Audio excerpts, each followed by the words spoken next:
Welcome back, YouTube. This is none other than your boy Blitzway, and we here today doing another reaction video for the Critical Drinker, the Drinker Reflects 22 edition.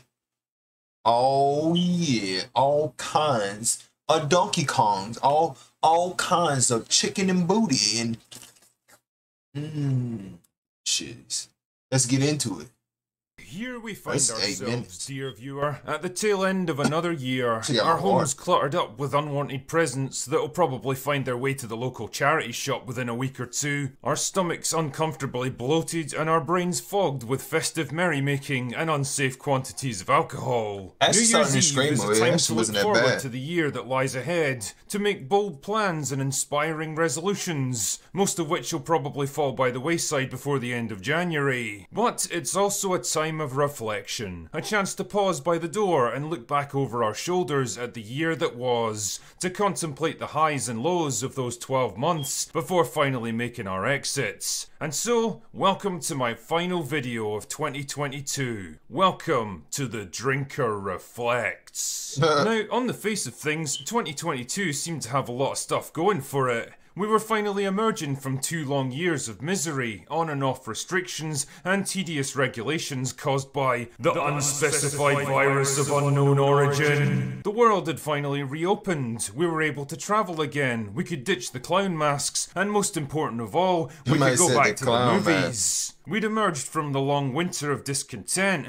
and what we all wanted was a glorious summer of blockbuster crowd pleasers that everyone could just lose themselves in. Unfortunately, that's not exactly what we got. The once unstoppable juggernaut of the MCU continued to creak and groan onwards, with the release of 3 more forgettable movies to round out Phase 4, all of which were critical and commercial underperformers. Doctor Strange 2 was a disaster of a film that basically wiped out one of the few remaining good characters in the MCU. Thor 4 proved that Taika Waititi really is just a one-trick pony when it comes to superhero movies, and Black Panther 2 was a confused mess of a film that struggled to justify its own existence without its main character. And as for the TV shows, Moon Knight took a cool concept and rendered it moot by neutering the main character and turning him into a joke. Ms. Marvel was a bright, colourful and completely forgettable teeny bopper show that did nothing and went nowhere, and as for She-Hulk, well...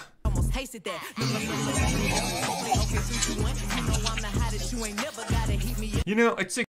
Bro, when I saw that, bro, they put Megan Thee Stallion in there, I cut that shit off. I mean, I want to see She-Hulk twerk, but Jesus Christ, like, can we see like as a I don't know, bro.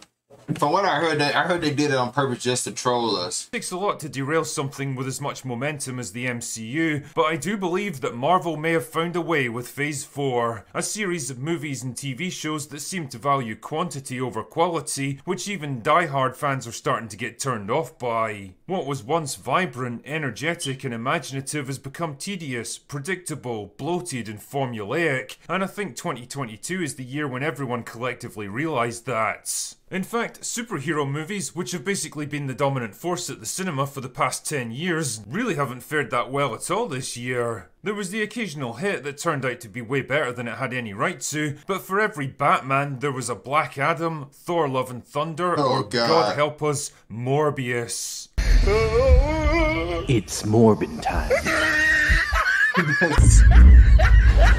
Seriously, Jared Leto really knows how to pick them when it comes. You know what though, Morbius wasn't that bad though. I actually liked it.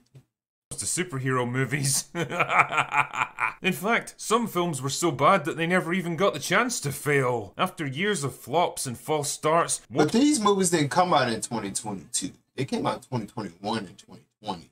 These are like old movies. Warner Brothers decided, fuck it, we're done with this, and promptly shredded their slate of upcoming movies and TV shows. Batgirl. And now on top of the majority of these movies, you couldn't even go watch in theaters. They start releasing these movies at home. Like majority of these movies they're showing, I seen these at home. Because when COVID hit like what, 2-3 years ago? Supergirl, Wonder Woman 3, all of them were gone like a fart in the wind. That's the funny thing about pushing the message, you see. Once the money runs out, movie studios tend to lose interest in it pretty quickly. But probably the biggest cultural battleground of the year was got to be the fantasy genre. See, a war had been brewing over the Lord of the Rings for a long time. It was one of the last remaining IPs that hadn't yet fallen to identity politics, and Amazon were determined to conquer it with the Rings of Power. But holy shit, they picked the wrong fan base to mess with on this one. Every single trailer that dared to come out got ratioed into oblivion.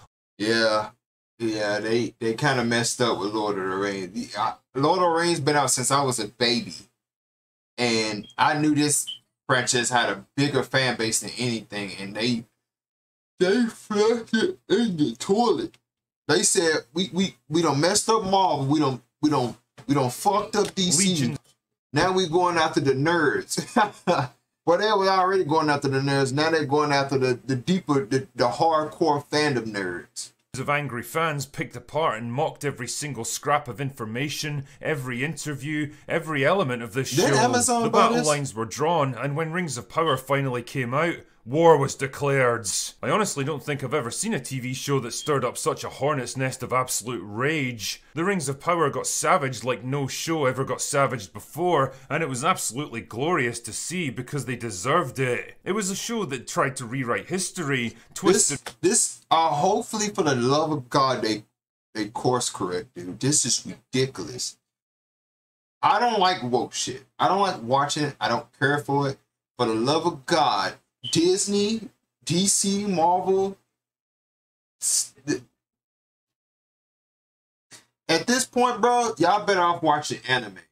I'm just speaking from my mind in general. Go watch some anime. Because anime right now is popping. And it's crazy. I think that's what they're doing. I think they're just making anime blow up, from my perspective. Because there's a lot of good anime out there. We got Bleach, Chainsaw Man, Blue Look, Demon Slayer. There's a lot of animes that are getting some shine right now because Hollywood is just throwing everything in the garbage. And not just Hollywood, Netflix and Disney too.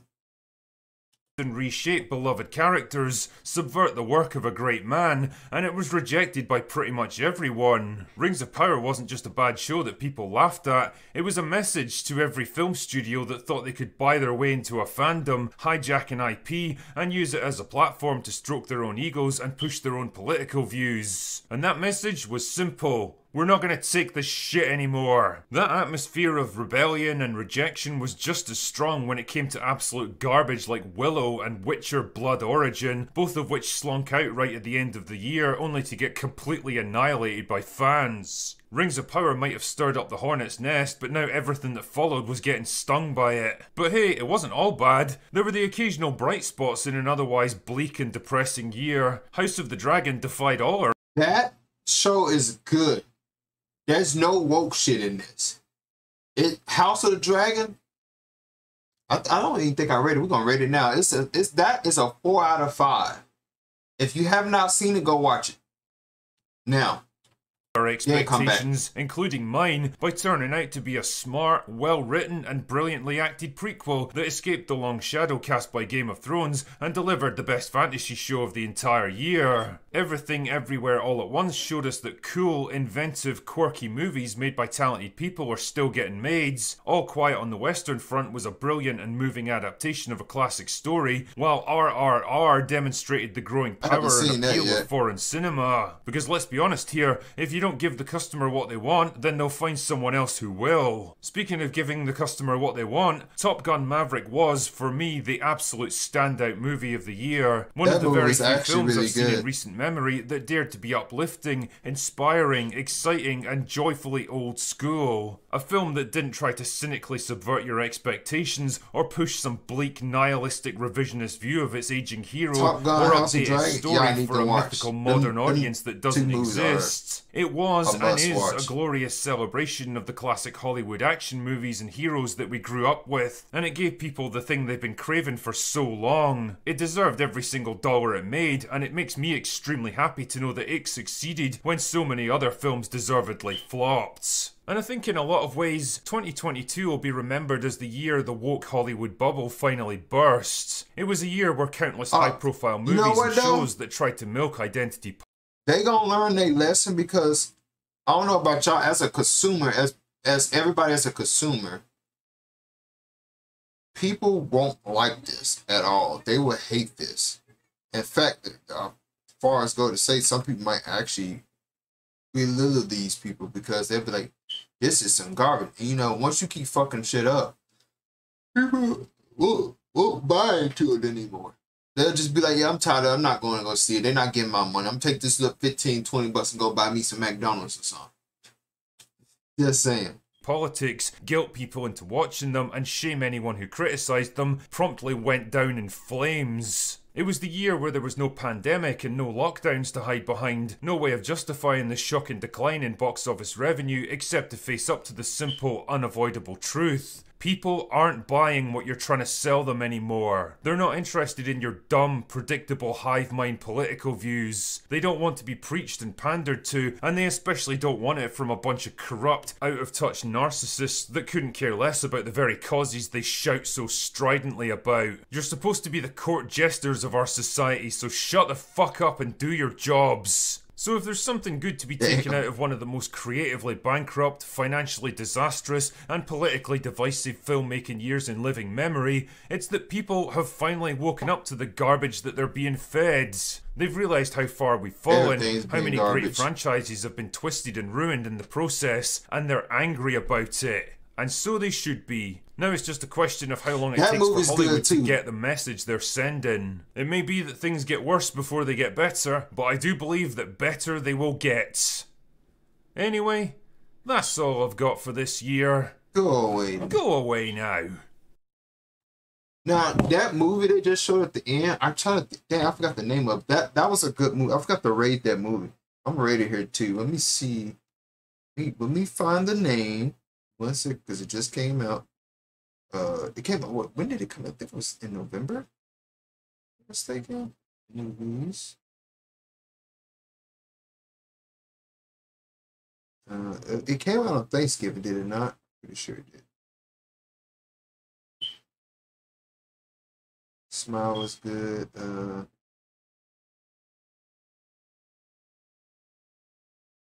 What is serious? I think it was Bones and All.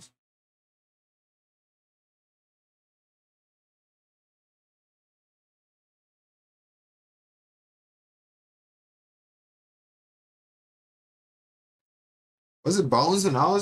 I think it was Bones and All, chat. Bones and All. Yeah, it's called Bones and All. Yeah, it was a good movie. That's a romance, kind of like a slash horror movie. It was pretty good. It was what the hell? It actually had a nice score on Metacritic too. Let's see what Rotten Tomato gave. Rotten Tomato gave it an 82%. Not bad. It's a good movie. So because that movie is most definitely good. And I think the actor is going to play in another movie too, because I think I saw her in another movie, if I'm not mistaken.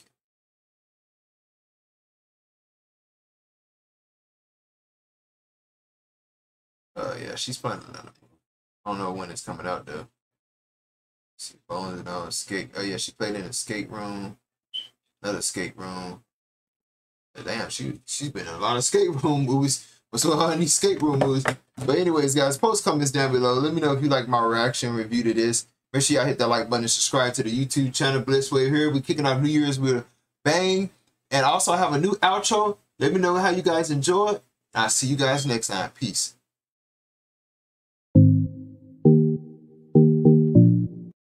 Oh snap, YouTube. Welcome back Today we got some more salt videos for y'all. 20 minutes worth of salt. Early in the morning, get my blood pumping. Goddamn, what's wrong with my chair? This shit acting funny. Some good salt for y'all. We got Low to God, welcome to special compliment or whatever. Best of the Low to God Salt Rage 2022 edition. I'm probably talking about it's the end of the year. Or nah, New Year's. We're gonna type in New Year's. Low to God New Year's 22 edition salt. Yeah. Let's check this out.